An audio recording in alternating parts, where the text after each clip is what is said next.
I want to head now to Nancy Cortez, who's interviewing Democratic Senator Joe Manchin of West Virginia. Let's listen in. Nancy.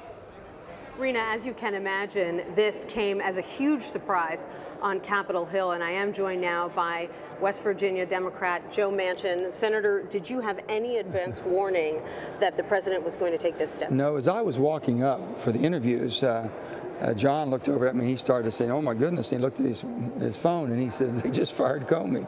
So and it was very shocking. Did you think he should be fired? Well, you know, I've always said this, it's not our decision. For some reason, people think it's our decision to be made. This is the executive, the president's decision. Now, I'm sure there's people on both sides of the aisle that are happy and very, very concerned and upset. So, motions both ways. What I can say about Director Comey is that since all of the high drama that we had with the election and his so-called statements he made, to every time he came before us as a group of senators, whether it's in a group meeting or a bipartisan meeting, the motions were extremely high. So I'm sure there were people that basically were second-guessing all along. So I really can't speak to that. I would say this, what you all should be watching is who's the next person they're going to recommend for advise and consent. And are they going to use the nuclear option just to think I can just get by with 51, or try to get somebody that we can all buy into, to get 80 or 90 votes, to where the American public have confidence it's a bipartisan, somebody that's above reproach, high-quality individual, well-qualified. And isn't that the reason, by and large, that most Democrats have never called for James Comey to be removed from his position? Because no matter how angry they are about the steps that he took right before the election, announcing that he was reopening the Clinton investigation and then announcing a few days later, never mind, that they were worried about the devil they don't know. Well, James Comey got confirmed in 2013 with, what, 90-some votes.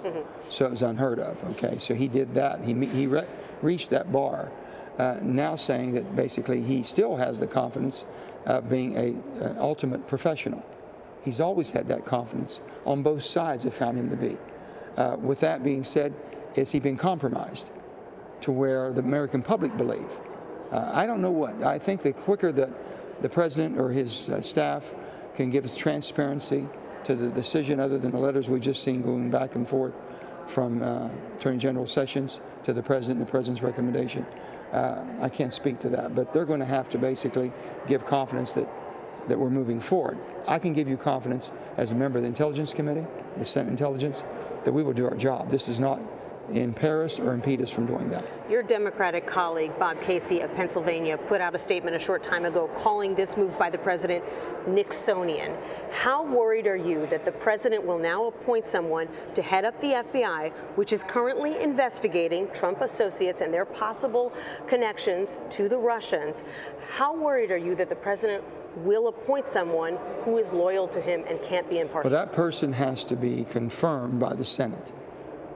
That person will have to go through a confirmation, the same as all the rest have. So I would suggest and recommend highly find somebody beyond reproach that doesn't have any ties whatsoever, that's going to be accepted by a majority of this body. There's 100 members in the Senate. The closer you can get to the 100, the better you're off.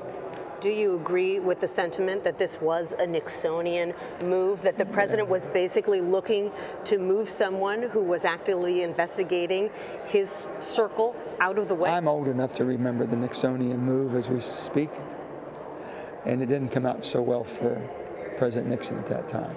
So if they look back in history, basically the public has to have confidence in their government. And I want them to have confidence in the Senate, in the Senate Intelligence Committee, because I can assure you, we're going to go wherever the facts take us, make our decisions based on the facts, and come to a conclusion based on the truth. With that being said, it would be best to put that person who is overseeing this investigation, someone who basically can get support from a bipartisan group. That's my recommendation.